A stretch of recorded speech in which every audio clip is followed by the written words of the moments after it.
So Newrotex was founded 5 years ago by myself and my co-founder, Professor Volrath, a professor of silk biology from the University of Oxford. And we wanted to start a company to start looking at how silks from moths and spiders might be able to help patients that I was seeing every day in the NHS who were struggling with nerve injuries, and how silk might help to act as a guide to help regenerate nerves in a way that's never been seen before.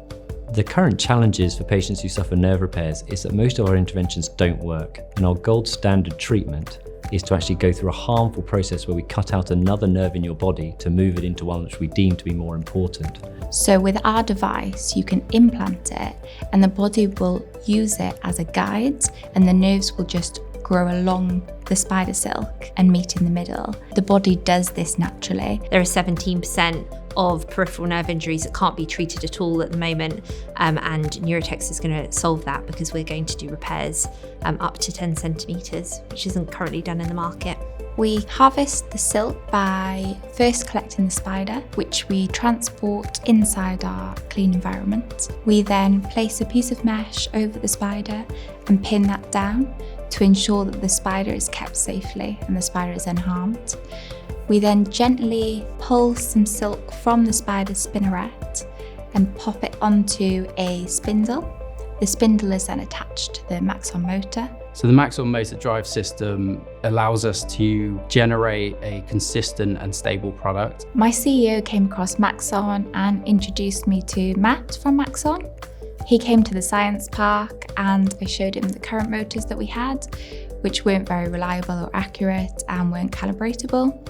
The most important considerations when specifying the drive system was, first of all, it had to be wiped down because it's in a medical clean environment, and also the torque requirements were very, very light, obviously just winding spider's web, but they needed a control element, so there needs to be an encoder involved, and also the control electronics. During a harvesting session, we collect about 120 meters of silk, which people are always really surprised about. To create the uniformity, the consistency, so that every time we put a spider down, we're pulling silk out at the same speed, no matter what the temperature is. It was really challenging, and actually the Maxon team coming in, helping to understand our requirements, the torque limits, what kind of custom frames and jigs we might need to then be able to build something into an accredited quality manufacturing system has been hugely helpful and has been a big step into building this towards something that can go into patients.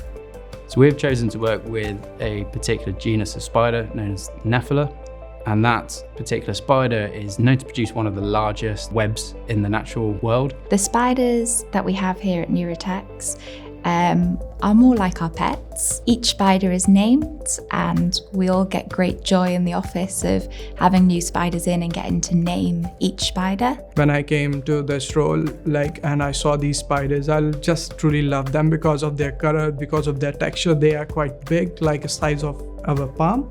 So yeah, I used to spend a lot of time with them and I love my spiders. It is of utmost importance to us that the spiders have a happy, healthy life. Every time that a spider is reeled from, they're given sufficient amount of rest and they're given a cricket as a reward for energy recuperation. They've actually started to sort of learn that they're going to get a cricket.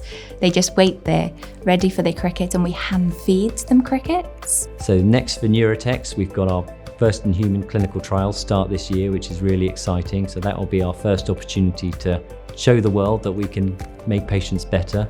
Once we've completed those, we'll then be looking for market approval, both in the UK, in the US, and then hopefully across Europe.